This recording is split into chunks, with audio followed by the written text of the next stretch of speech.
Hello. Welcome to another reaction video. Today we're going to be reacting to a Fern video called The World's Most Powerful Gun. This is a channel that makes 3D animations. I'm a 3D animator, but I also love watching their videos because of the style, the video essay style and stuff. So let's get into the reaction. This is the largest weapon the world has ever seen. This is the size of a tank.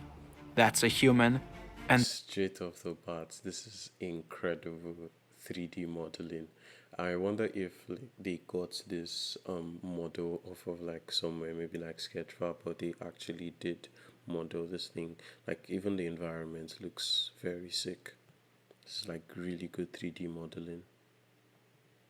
this is the size of the weapon's ammo. The Nazis called it Heavy Gustav. 1,350 tons of steel, a 32-meter barrel, and 47 kilometers of shooting range. It took 4,000 workers just to set it up, and another 1,500 soldiers to operate it. We dug deep into the archives to bring you the story of this monstrosity. A megalomaniac weapon commissioned by no other. I hope I am not like pausing it too much, but this is exactly the type of channel I want to start, like high quality 3D work like this, but in a video essay style. This is just incredible. Like the first 39 seconds, and he already looks very sick. Than Adolf Hitler himself. But unlike many of his rather delusional projects, this one was actually brought to life. Heavy Gustav was deployed in battle.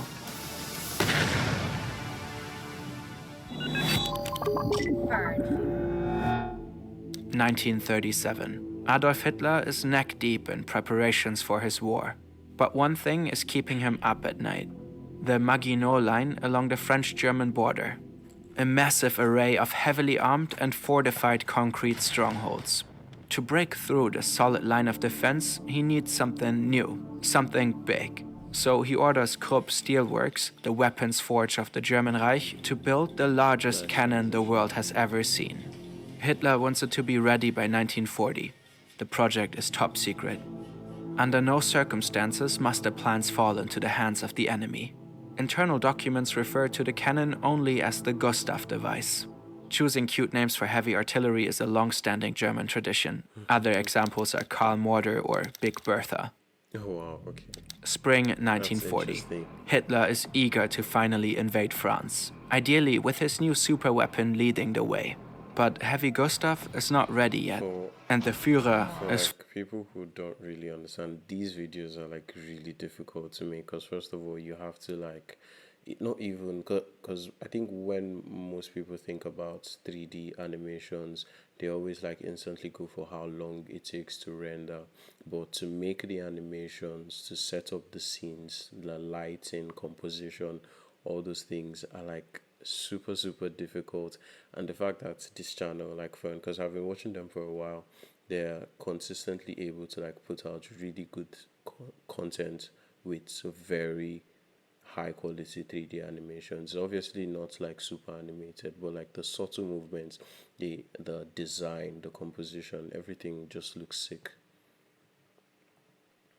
Furious. In the end, the Nazis decide to bypass the Maginot Line altogether by invading France through the densely wooded Ardennes in Belgium.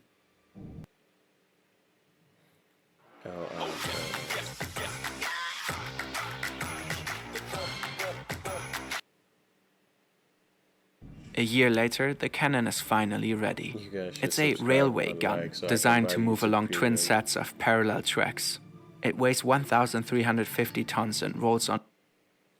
Oh no, internet. Come on. What's wrong with my internet? 40 axles and 80 wheels. It stretches nearly 50 meters long and stands as tall as a 4-story building. Its caliber has a diameter of 80 centimeters. The ammo shells weigh up to 7 tons each. This is one of them, a tank-busting projectile capable of tearing through 6 meters of reinforced concrete. And this is you working on a beach with AnyDesk. AnyDesk is a remote access software that lets you connect to your computer from anywhere, securely, smoothly, and quickly. It literally feels like you're sitting right at the machine. It's ultra fast with near zero latency, so there's no annoying lag. File transfers happen directly, no cloud delays, no middleman. It works on almost everything: Windows, Mac, Linux, iOS. We do have to just watch the ads.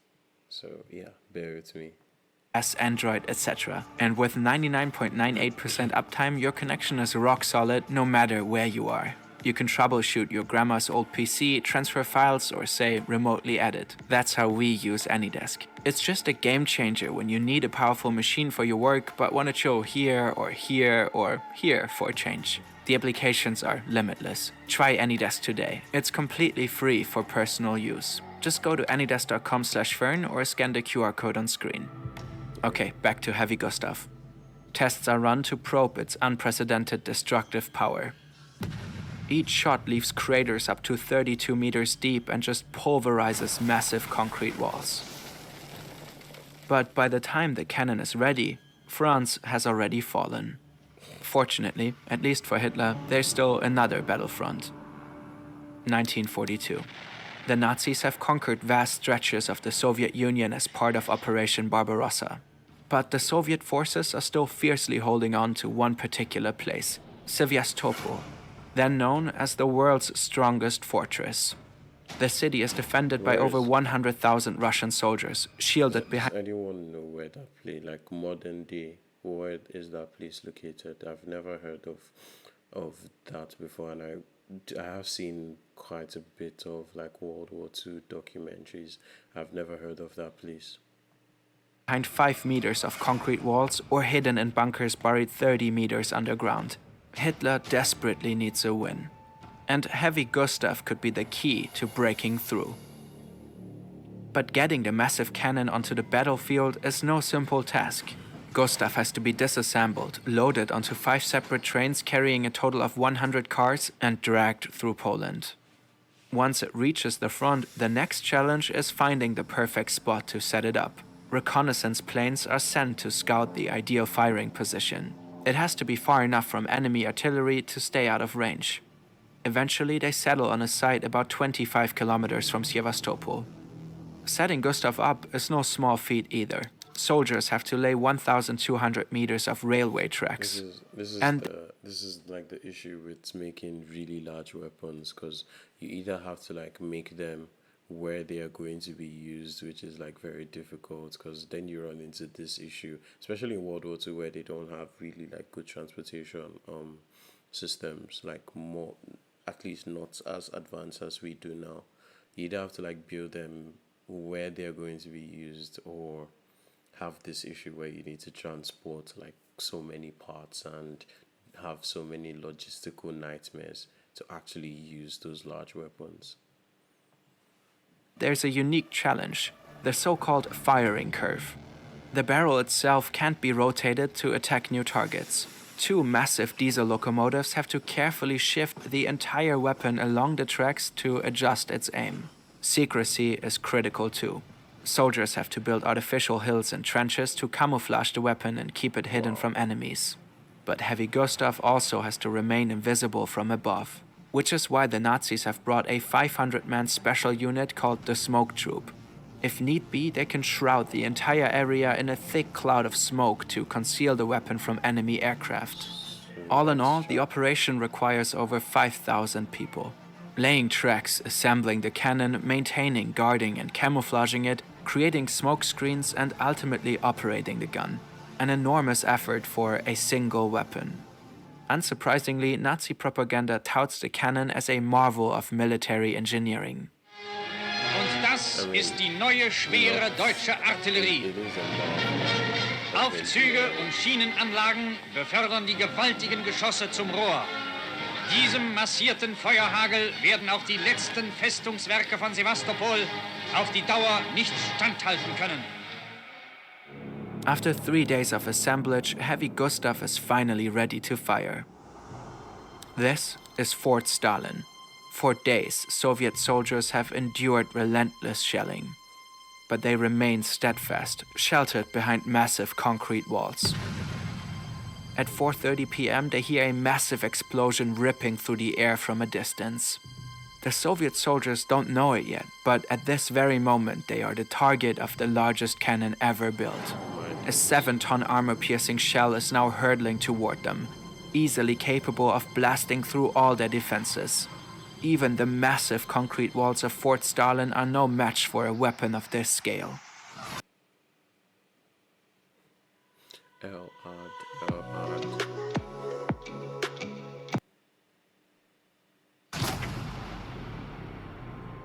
But then, nothing happens. The shell misses, slamming into the ground about 120 meters away from them.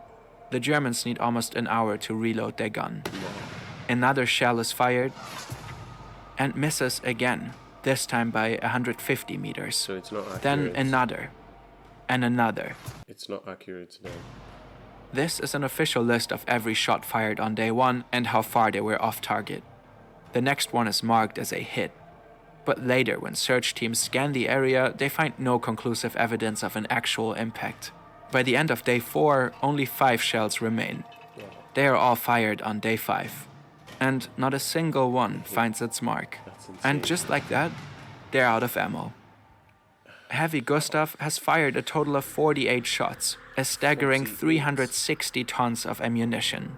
The official records claim 3 of them hit their target, but even that is debatable. The only confirmed hit was an underground ammunition depot.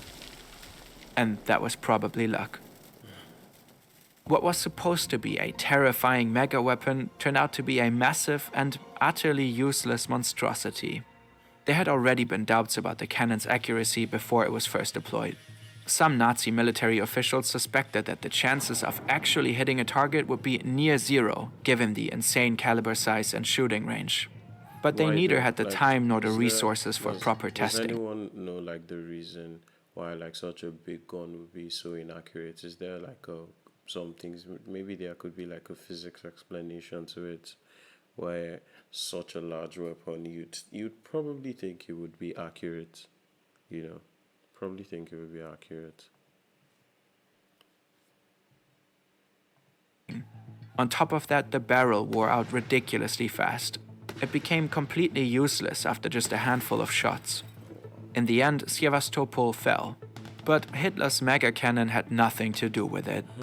Did nobody have the heart to tell him? Or did he simply refuse to accept the bitter truth? We don't know for sure.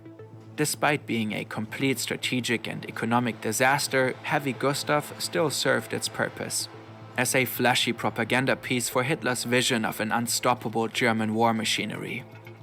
After its first and only battle, the railway gun returned back home to Rügenwalde, in what was then West Pomerania. A few final shots were fired during a demonstration. Hitler himself was there to witness his masterpiece in action. When the Nazis lost the war, he personally ordered the cannon destroyed, so the miracle weapon wouldn't fall into enemy hands. Oh, this is a very good simulation. Looks very nice. Which was probably a complete waste of time. Oh, and if you ever wondered what it would look like if you were to fire Adolf Hitler 15 miles across Crimea from a 100-foot-long cannon barrel, well. Okay. Oh, that was a great video. That was a very lovely video. Thank you so much for watching, and I will see you in the next one.